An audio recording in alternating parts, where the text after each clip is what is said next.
ശോഭാ സുരേന്ദ്രനെതിരെ ദല്ലാൾ നന്ദകുമാർ പറയുന്നത് തെളിവുകൾ നിരത്തിയാണ്. ശോഭ പറയുന്നത് ഊഹാപോഹങ്ങളും. ശോഭാ സുരേന്ദ്രൻ്റെ ആരോപണങ്ങൾ നിഷേധിച്ചുകൊണ്ടാണ് നന്ദകുമാർ പുതിയ വെളിപ്പെടുത്തൽ നടത്തിയത്.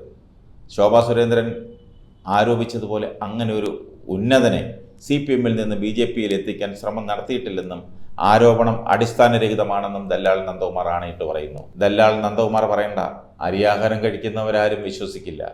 CPM-ൽ നിന്നല്ല, വേറെ ഏതെങ്കിലും പാർട്ടിയിൽ നിന്നാണെന്ന് പറഞ്ഞാലും ജനം വിശ്വസിച്ചേനെ. ഇനി അതല്ല, ശോഭ പറഞ്ഞത് ശരിയാണെങ്കിൽ അവർ തന്നെ ആ പേര് വെളിപ്പെടുത്തി തെളിവുകൾ നിരത്തണം.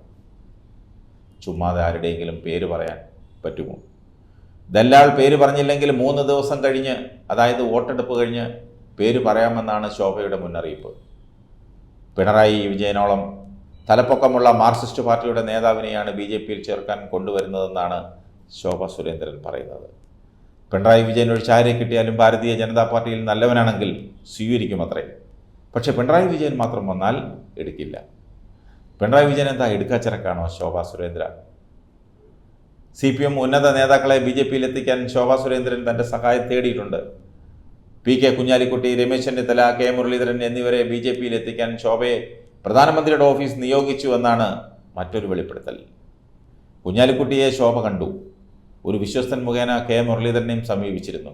എന്നാൽ നീക്കം പാളിയെന്നാണ് ദല്ലാൾ പറയുന്നത്. പോണ്ടിച്ചേരി ലഫ്റ്റനന്റ് ഗവർണറാകാൻ ശോഭ വഴിവിട്ട നീക്കങ്ങൾ നടത്തിയെന്നുമാണ് ദല്ലാളിൻ്റെ മറ്റൊരു വെളിപ്പെടുത്തൽ. ഏതായാലും ദല്ലാളിൻ്റെ കയ്യിൽ നിന്ന് 10 ലക്ഷം രൂപ വാങ്ങിയെന്ന് ശോഭ സമ്മതിക്കുന്നു. അപ്പോൾ ദല്ലാൾ പറയുന്ന ആരോപണങ്ങളിലും കുറേയൊക്കെ സത്യങ്ങൾ കാണുമായിരിക്കും. ശോഭ ദല്ലാളിനെതിരെ ഉറഞ്ഞു തുള്ളുകയാണ്. മിസ്റ്റർ ദല്ലാൾ നന്ദകുമാർ, താങ്കൾ പല രാഷ്ട്രീയ നേതാക്കളുടെയും പിമ്പായി പ്രവർത്തിച്ചിട്ടുണ്ട്. പിമ്പായി പ്രവർത്തിച്ചിട്ടുണ്ടെന്ന്, അങ്ങനെ പലരുടെയും കൂടെ നടന്നിട്ടുണ്ട്. എന്നെ സംബന്ധിച്ച് അഖിലേന്ത്യാ തലത്തിൽ നിന്ന് ആവശ്യപ്പെടുന്ന കാര്യം ഞാൻ ചെയ്യും. എന്നെ കാണാൻ പല പ്രമുഖരായിട്ടുള്ള രാഷ്ട്രീയ നേതാക്കളും വരും. ഈ അറിയപ്പെടുന്ന മാർക്സിസ്റ്റ് പാർട്ടിയുടെ നേതാവിൻ്റെ പേര് നാണം കെട്ടവൻ ദല്ലാൾ നന്ദകുമാർ മാധ്യമങ്ങൾക്ക് മുമ്പിൽ പറയണം.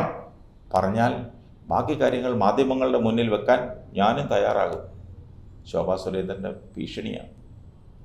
എന്തുകൊണ്ട് ഡൽഹിയിലെ ഹോട്ടലിൽ നടന്ന മീറ്റിങ്ങിൽ ഞങ്ങളുടെ അറിയപ്പെടുന്ന ലീഡർ നാക്ക് പിടിച്ച് കിടുകിട വിറച്ച ദല്ലാളിനെ ഡൽഹിയിൽ നിന്ന് ആട്ടി ഓടിച്ചത് എന്തിനാണെന്ന് ശോഭ ചോദിക്കുന്നത്.